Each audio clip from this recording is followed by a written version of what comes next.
Another great thing here about Hex is that a lot of the time, you can see a portrait here on either side of the table. My opponent and I have different champions. These aren't just cosmetic. You can kind of think of them as vanguards or kind of commanders, and they give you a different effect for your deck. So my opponent's commander says, for 5 charges, up to 2 target troops you control get +2 power permanently. That's actually pretty good. So, what the champion allows you to do too is it kind of lets you make prediction towards what type of deck your opponent might be playing. So like my opponent's champion power here is kind of an aggressive power, so my opponent's likely playing a more aggressive deck. My hand here has a card in it that shows the great one of the great digital mechanics that Hex has currently, which is called Fate Weave. So this resource, when I play it out, it lets me make a decision. And the decision is, do I want to draw a non-resource or another resource next turn? So I'm going to go ahead and stack a resource on top of my deck. So with the Fate Weave mechanic being tied to these resources, Hex, in addition to making everyone mulligan less, there's a lot less why flooded or screwed early, because you're able to kind of smooth out your draws. Righteous Outlaw is a really powerful card. So this is Diligence, which means when it readies or untaps, it gets to either make them a Valor power-up or turn into a different card that shoots one of my things. So, because they have a thing that lets them shoot my things, I'm not going to make a troop here. I'm going to go ahead and play my Decree of Banishing out, which grabs their thing.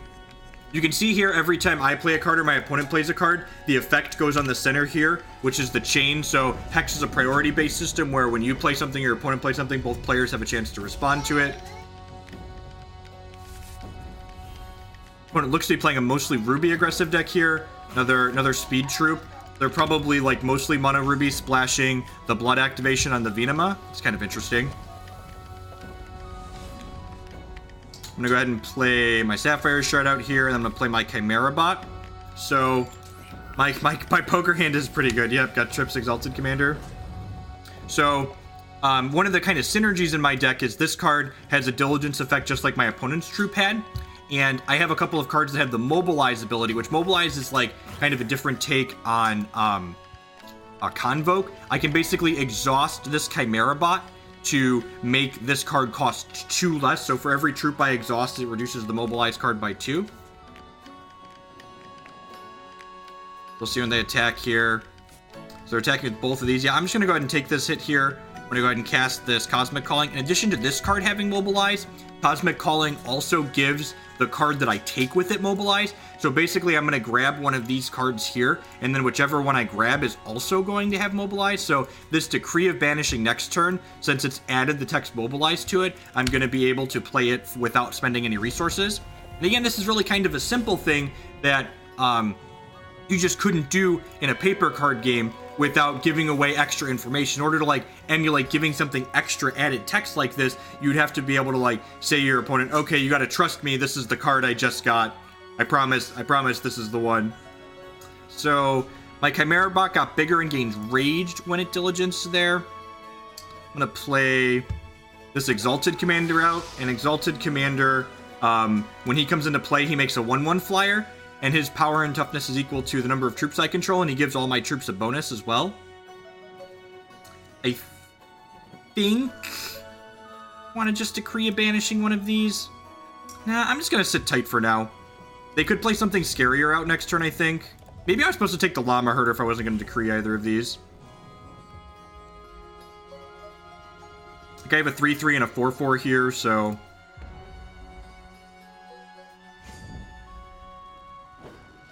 no attack, sweet. And they missed their 4th shard drop here, so they have to pump the brakes pretty hard. The next Exalted Commander is going to be pretty good, so we'll play out another one of these, which is going to buff everything else up and give all my guys extra little bit more firepower. Start attacking with this Chimera Bot and this 3/3 flyer. Close the game out pretty quickly here.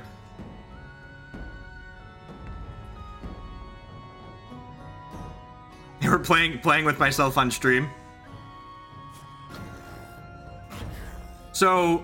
one of the questions people often ask because I play so much Hex on stream is that I'm not sponsored in any way by Hex. They don't pay me to play their game, but one of the things they do every year is they pick 1, 2, or some small number of players to add their likeness to a card. So the artwork on this card is actually drawn after my own self.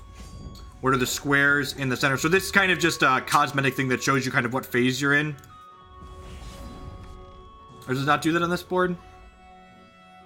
How free to play is Hex? Would I need to buy cards for Constructed? So, Hex is just like if all the other free to play games, you can pay, you either pay with your money or you pay with your time. And if you do want to pay with money, one of the things is a selling point. I forget that this is a selling point because so many other games are stupid. Hex is a full buy, sell, trade secondary market. So you can just buy Hex cards for cash outright. In fact, my scrolling banner in the corner of my Hex stream here, hexprimal.com, they buy and sell Hex cards for cash. So you can just put some small amount of money into the game and get exactly the cards you want to play on their ladder. I keep a list of budget Hex decks that are competitive. Oh, you know, maybe I'm supposed to have Decree of Banishing there. Here, the cheapest one is $14 to pick up. So if you spend like $14 on that cheapest budget deck, you can play as much ladder as you want, earning more of the prizes. Hex does have a completely free-to-play option if you want as well. So you get free cards just for creating an account, and then you get free cards just for making an account, and then you can grind the in-game currency to pick up more cards as well. I'm going to get rid of some of these Consult the Talon. This is a card that generates a bunch of card advantage. So it's me mobilize 3 troops and I draw 3 cards. But I'm not really interested in doing that, I don't think, in this type of matchup. I'm going to bring in my extra Silver Talon mandate that lets me go wide. What competitive non-budget decks look like? Yeah, so there's a couple of different resources. The first is hexpvptools.com. They, or it's hexpvptools.net, actually. I'm bad at URLs. If you're a data junkie like me, every single match of Hex that's played competitively is logged. So, like, as soon as this ladder match finishes, I could go to hexpvptools.net and see every card in my opponent's deck as well as my deck. Hey, the Dankpool with the brand new Twitch Prime support. Thank you, and welcome. I do appreciate it. Hex Primal does not work with the PS4 version currently. This hand only has 1 resource, so it's pretty easy to redraw. Hex also has $1,000 cash tournaments every single weekend, so every weekend after the tournament finishes, you can go on the website and see every deck that every single player played in that tournament and every matchup that they played against.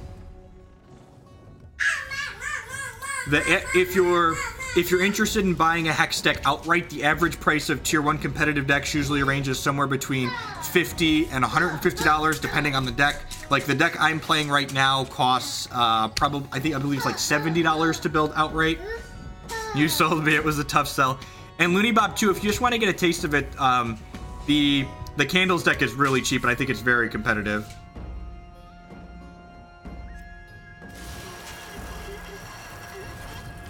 Okay. Was it Declan you're taking him with you? No, he's a good kid. Build a house! Although he was trying to eat coins earlier, so. Bye. Awesome, the Dankpool. I'm glad you're enjoying my content. I'm glad you're enjoying Hex. So, Nefarious Corruptor says, so I didn't have any troops in play when this came into play, so its first plan of text is useless. It makes one of my troops deal damage to every turn, and it gave them extra charges. It's kind of neat with their champion. I'm gonna play this Llama Herder out. We drew a Cosmic Calling, so again, gonna get to go Llama Herder into Exhaust it with my Cosmic Calling here. And Llama Herder has another Diligence effect. Every time this Diligences, it summons a 2/2 for me.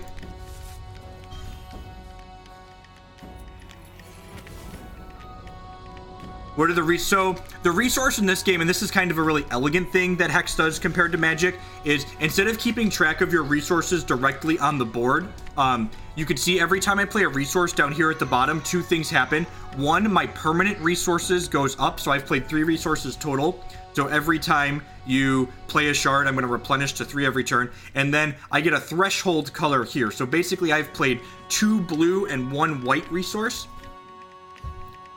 If you want to see, I know it could be a little hard to understand for the first time when you see it. I have a How to Hex article here that talks about some of the differences between Hex and Magic. And it's free to try, right? So, like, it literally just takes a little bit of time to search Hex Shards of Fate on Steam and give it a download. I don't really want to trade this here because I'm going to get to Cosmic Calling this and make a Llama next turn.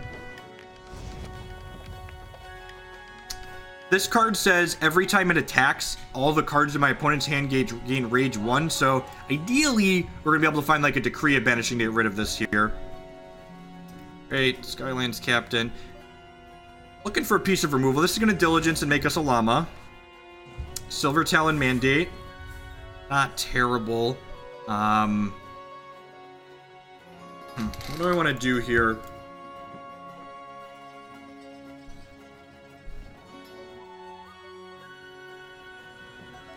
And if you have any questions about specifics, feel free to ask in chat. I see you're one of my subs as well, so if you're one of the subs in the subs Discord, we have a channel dedicated to Hex stuff. What do I want to do? So these I kind of want to get these Chimera bots down and start. Yes, Eternal carbon copied Hex's resource system. So if you're familiar with Eternal's resource system, they just copy and pasted what Hex does. Huh. So the Skylance Captain has a 3 here, but this has Mobilize from getting it with the Cosmic Calling, so really it only costs me 1. So I could go double Chimera Bot, I could go Chimera Bot, Skylance Captain. Yeah. Yeah, I feel like the Silver Talon mandate's the most appealing here. And then I'm gonna go ahead and attack with my Llama Herder, so it can make more llamas. Yeah, Mommy had to go back to work. I'm sorry, buddy.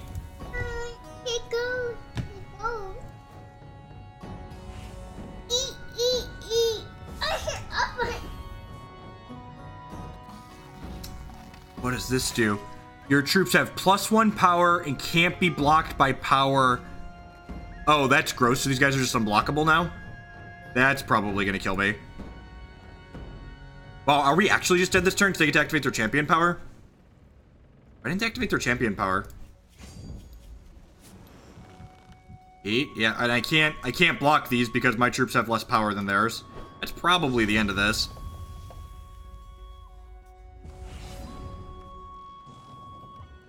Okay, so this is a good example of Hex's resource system. I've played 4 resources out this game, but I haven't played 2 diamond. So because I don't have double diamond, I can't play this card out. Yeah, we're actually just gonna be dead because I can't get things down to block these things. Do I have anything? Oh, Blinding Ire can come in, right? This tags blood cards. This can tag their blood troops, and it can take that constant off the table, so that seems good. I'm going to cut this last Consult the Talon. This matchup isn't about generating card advantage. It's about dying or not dying. I think I'm going to trim a Skylance Captain. She's a little clunky. You play the Blood... I played the Blood Diamond deck a little bit yesterday on stream. You can check out archives on my YouTube channel. Usually I like to play a couple matches with the same deck, so that way people can watch a few matches with the same deck. So we're probably just going to play 1 to 2 matches with this deck, or 2 to 3 with this deck in the time I have here before we call it a day. And then Friday morning is all Hex, all morning, all the time. So Friday and Wednesdays are all Hex. Tuesdays and Thursdays are primarily Magic, and then Sunday night is primarily Magic. And then other streams in the middle are subject to what I feel like playing. Seems okay.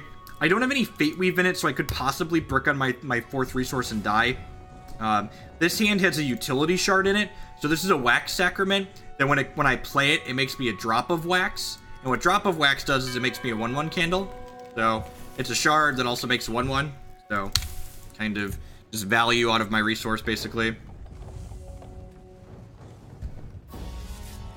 Someone asked about battling the control decks with the Candles deck. The best tool for battling the control decks with the Candles decks is things like Candlelight or Yetigeddon in the sideboard, so you're able to kind of go long with them.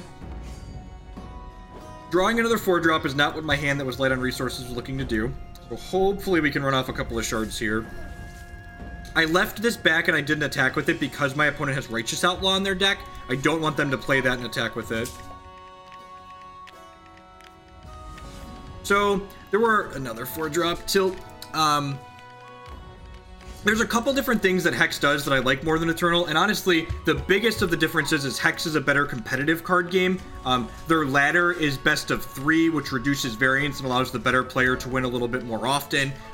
They have $1,000 cash tournaments that are open entry that I can literally play every single weekend, and ultimately, the secondary market thing is a big sell to me. Like, the fact that you have to, like, grind down cards and craft things, I find that really tedious. Not to mention, I can never sell out of a deck in Eternal. So, like, I put $40 into Eternal. I played a lot of it. But, like, I eventually grew bored of playing with the one deck that I had bought. And then, like, It's like, okay, well, I'm bored of playing this deck, but now I like have to either put more money in or grind for forever. Whereas like Hex, I can sell a deck back or trade it with other players, or I can, you know, if I decide I need to take a break from Hex, I could sell out and get some of my money back altogether. So like if I put $100 into Hex, I know on demand I can get 50 to 60 of that dollars back out at a buy list, or more than that if I sell to other players. Whereas if I put $100 into Eternal, Direwolf just has my money and it's gone, right? So like the amount of money that it costs to put into these games is similar, and I can get some of it back out of Hex if I wanted to stop playing or change decks. I'm not losing 75% of what I've put in. So this game, and again, Flood and Screw does happen in Hex. The Fate Weave mechanic lets you smooth it out a little bit, but there's still going to be games where I kept a 2 resource hand here on the play and it looks like we bricked off. Okay. Okay, I hit a thing. What does this do? When this attacks, another card gets plus power equal to this power. That's good.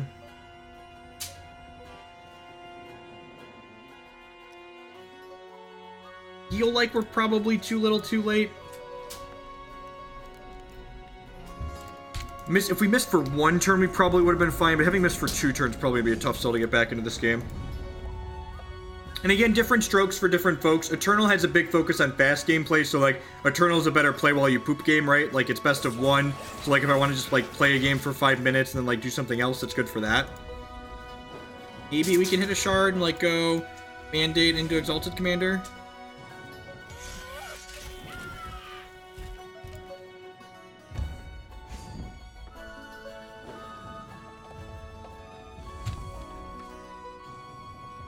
It's possible I should just mulligan this hand too. Like I didn't have anything proactive to do on the play, and if I missed a shard I was going to get into a lot of trouble like we did here.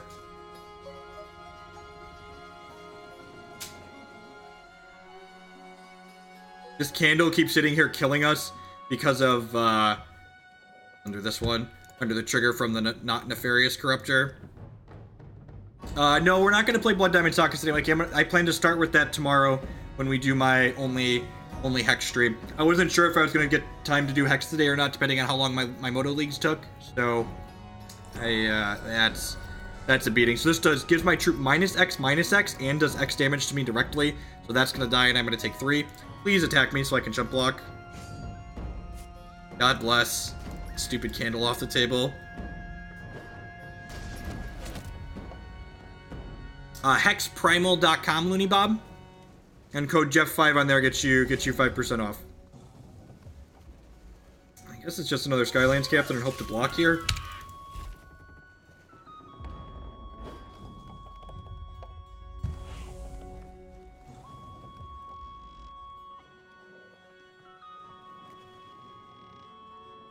You want to make sure you use their quick buy tool. Lets you just paste a list of cards in and buy them all directly, instead of searching one at a time. Those people that are new that are interested in getting Hex, you don't have to buy champions, you just have to buy cards. So like all of these champion pictures we just all have. It's really good. Yeah. Rather larger. Take a hit for 5 here. This is going to trade here. It's a damn shame I didn't hit the Sapphire to play the Silver Talon Mandate that turn, because that would have been really good. Jeez, they have a Runic Fury. Gave their troop plus... Oh, that deals double damage. Alright, good. Whoops. I should read my opponent's cards. Let's try a second one here. So, I think I should have mulliganed that 7 on the play. I think on the draw, maybe it was okay because I get more chances at my 3rd resource, but without a piece of ice in my opener to guarantee a 3rd resource, it's pretty likely that we missed there. Hey, Yellow Hat with the host. Welcome to folks coming over from Nasif's channel. We're just closing out the day with a couple matches of Hex Shards of Fate. Yeah, the Quenchinator had double damage. Yeah, exactly what Marty said. I'm used to Quenchinator having charges, but they had the charges. So, the gemming is something that the deck I'm playing doesn't actually have any socketed cards in it. But so what socketed cards are is they're customizable. So when you build your deck and during your reserving, you get to customize these cards with different abilities based on the colors that are in your deck, and you can change it in between games as well.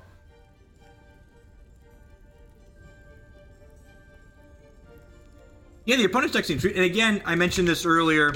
Hex is a great data source. Let's take a peek at my opponent's deck. We might actually play that tomorrow because it seems sweet. Venomox. So, if you look here, you can see every card my opponent was just playing in that deck list there. Their deck does seem pretty sweet. I might have to give it a try here on stream later this week. See what they played against and what the result was. Another Bishop Elijah deck. So could be a mirror match. Could be my opponent playing the Sockets deck. Gorge of the Gorgon is a very powerful card. Very, very powerful card.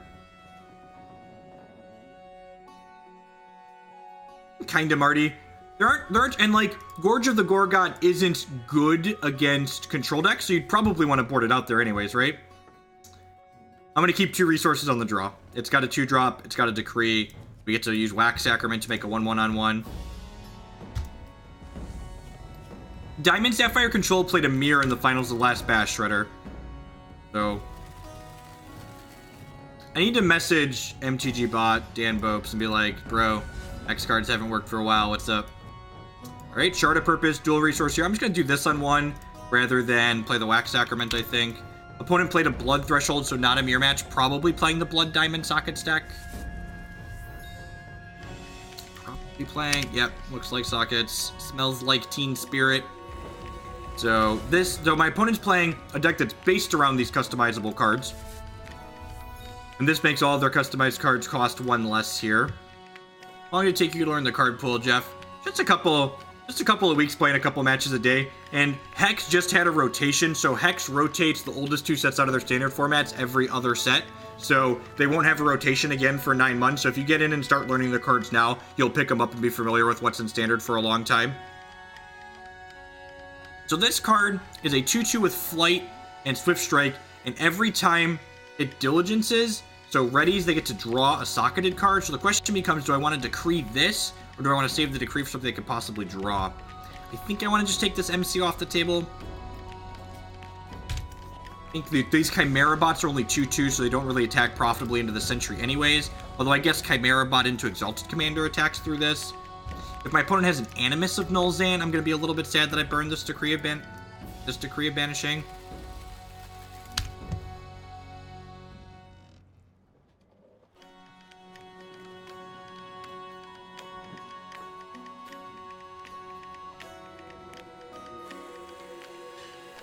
That's sad. Get another MC.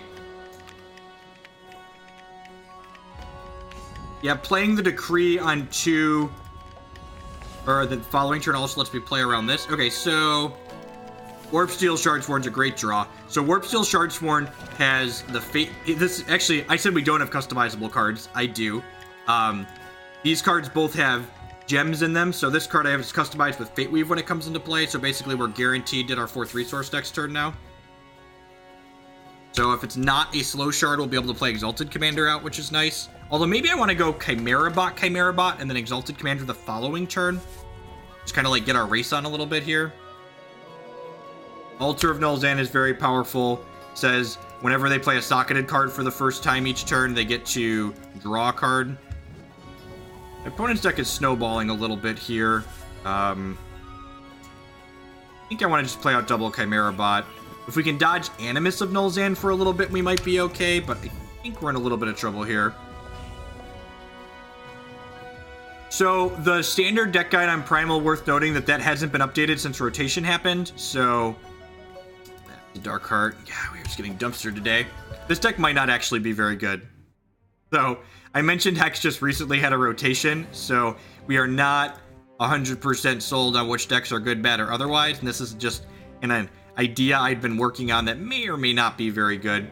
It's probably pretty bad against these Sockets decks. We don't have a ton of removal, and they kind of go a little bit wider, bigger than we do.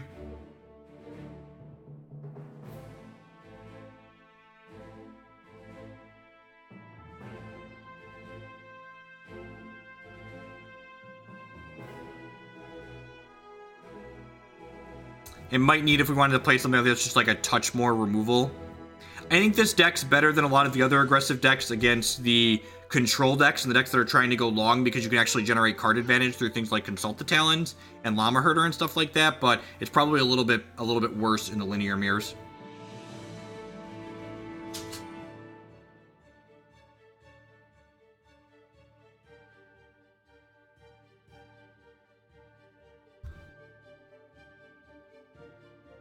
Oh, Budget Hex. That one, sorry. It's one of my budget decks.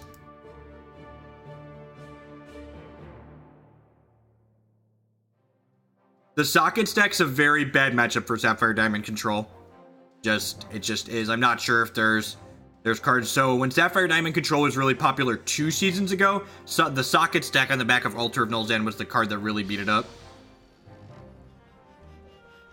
So I guess maybe that's a reason to play the Sockets deck. So the deck my opponent's playing, the Blood Diamond Sockets deck, which is actually one we're going to play tomorrow on stream.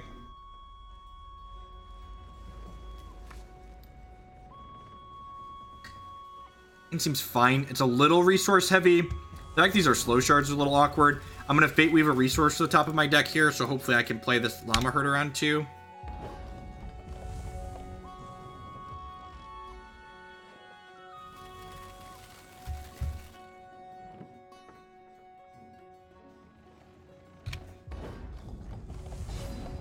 Tilt, found another slow resource. I guess I'm going to start grabbing non-shards here, right? Since I have 4 guaranteed. So again, these things Fate Weave, but they're 0-1, which means they don't make a resource I can use the turn they play it, so they kind of put me a turn behind. Wait, my opponent's playing Sapphire? Sapphire in their deck? That's interesting.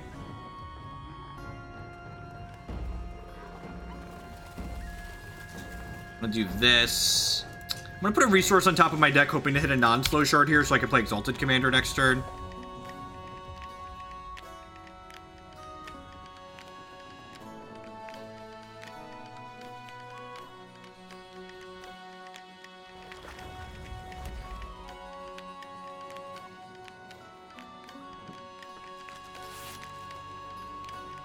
Did they? Okay, so they're just... Oh, that's awkward for them. So this exhausts one of my cards when it comes into play. So I'm going to get to Diligence with this next turn, which seems great for me. And this doesn't have speed right now because my opponent doesn't have... What is it, LOL in chat? Yeah, this is not optional. It says whenever a socketed card enters play under their control, they have to exhaust something. And this is my only thing they can exhaust. So thanks for the llama. Non-slow shard, please. What a tilt. That was one of the only ones in my deck. Alright, well I guess we're gonna do this. And tag that so they don't get free things. Maybe I'm supposed to play the Winter's Grasp first, actually. I'm gonna put a non-resource on top of my deck here and then pass the turn. I really don't want to trade my Llama Herder for their Grimskull Tactician.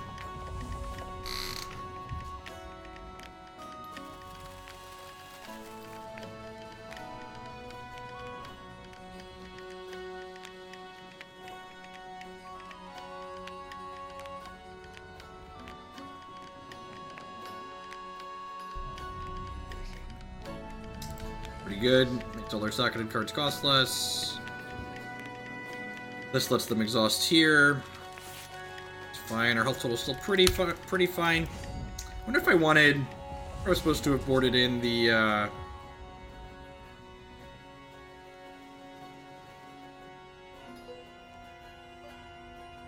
Cosmic Calling here. Cosmic Calling, see what we get.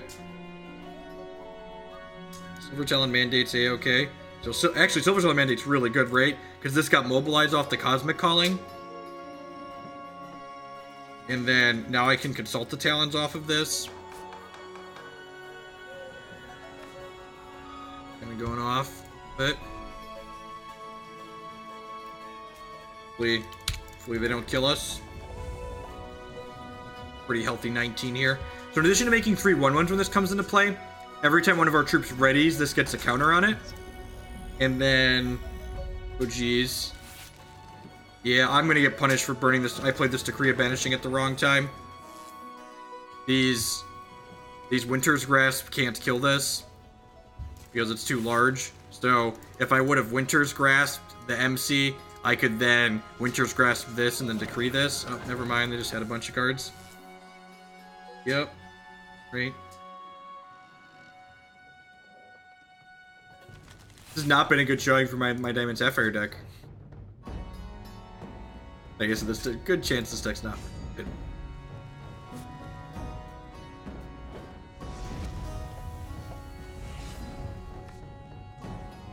Alright, so we did that. We play this Exalted Commander out.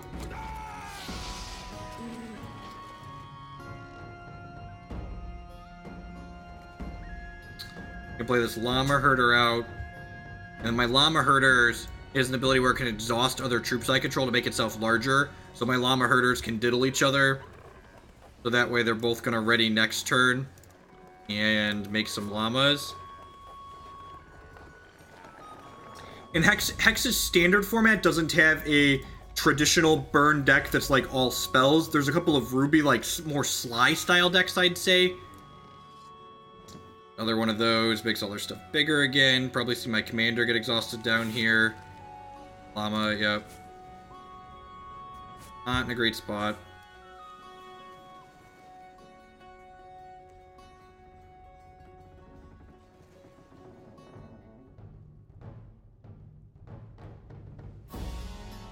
I guess my opponent does need to make sure they don't die in the backswing. Attack with 1, 2, 3, and 4, 5 blockers here.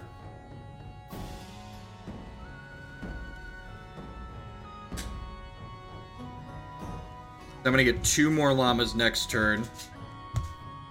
It's possible if my opponent like bricks for a turn here, I could like get 3 llama herders going along with the Silver Talon mandate and like make enough jump blockers to stay off this game.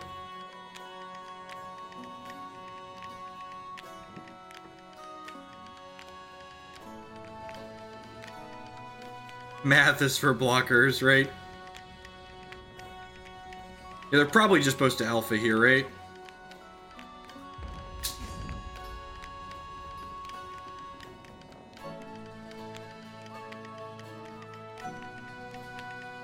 I'm going to add 5 more blockers to the board next turn. So here, I get to go 1... I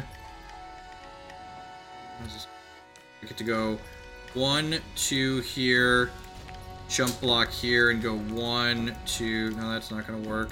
I guess I probably want to just kill 2 of these and go to whatever, right? Oh, there's the problem.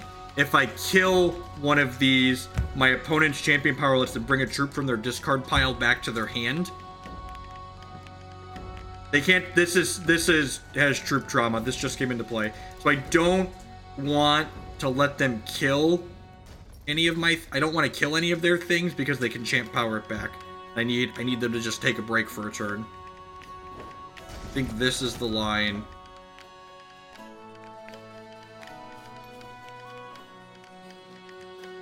Lethal... Was it lethal?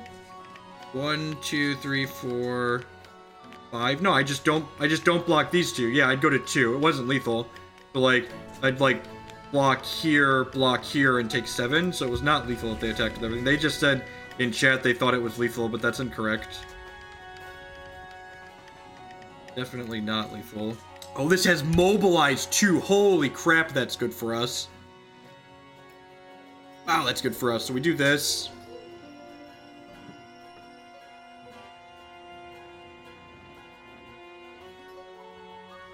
Then I'm gonna play this Llama Herder out.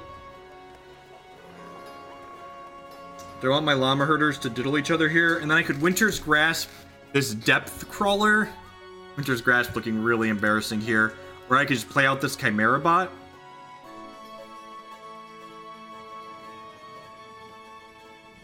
We're pretty ranched to them drawing. I think I just want to play the Chimera Bot and hope they brick for a turn.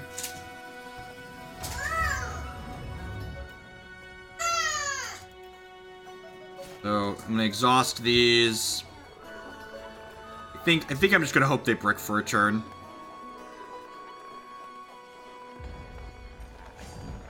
Just need them to draw a resource, please.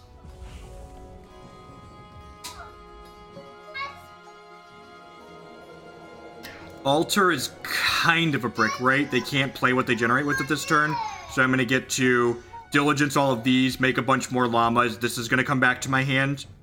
Man, are we going to be in a position to win this game? I feel like we might be getting in a position to win this game. This has been a sweet game. Getting this mobilized is so insane. So unreal good. Make a bunch of llamas. Get a resource back here. I'm gonna go ahead and mobilize off of here. Get a bunch of those. I can chant power back one of these birds.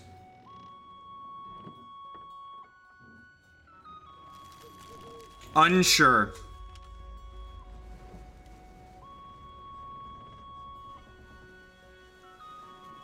All of my herders were exhausted last turn. I did that correctly. I think we just want to poke them in the air a couple of times here, right?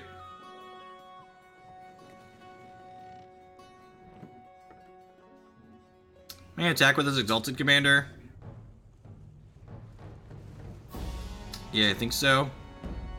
So I've got 6, 7, 13, 14, 15. So I have 15 blockers.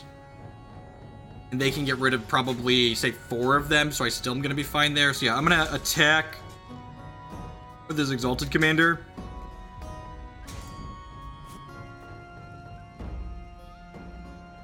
Maybe I was supposed to poke with the birds, too. Now they have to worry about dying on the backswing. Oh, I guess that's bad for me, right? I should have thought about that. I should have Winter's Grasp that one first.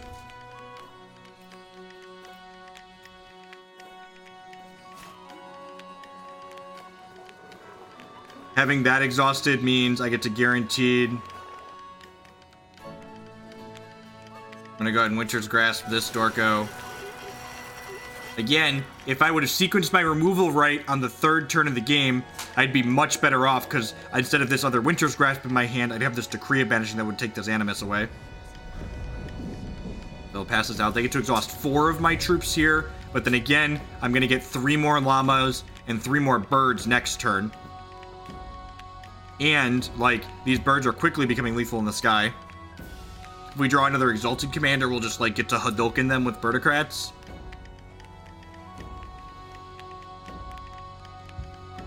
I love big boards.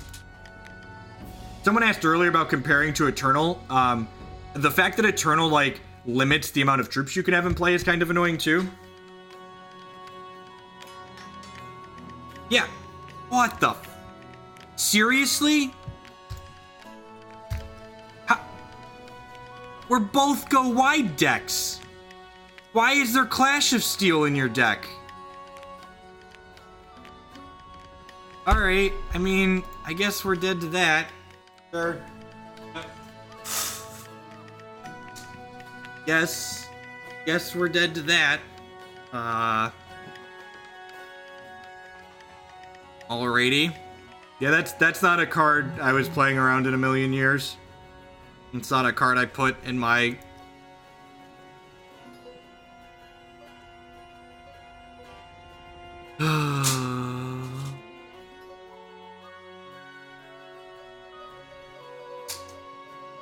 Sometimes you lose to the person playing Wrath of God in their white weenie deck. Them's the beats. You shrug it off and you move on with your life. At any rate, I'm going to go ahead and call it a day. Thank you, everyone, for watching. I'll be back live tomorrow morning. If Declan naps again this afternoon, I might come back on for another afternoon stream. Not sure yet, though. Tomorrow at the latest, though. Peace, folks.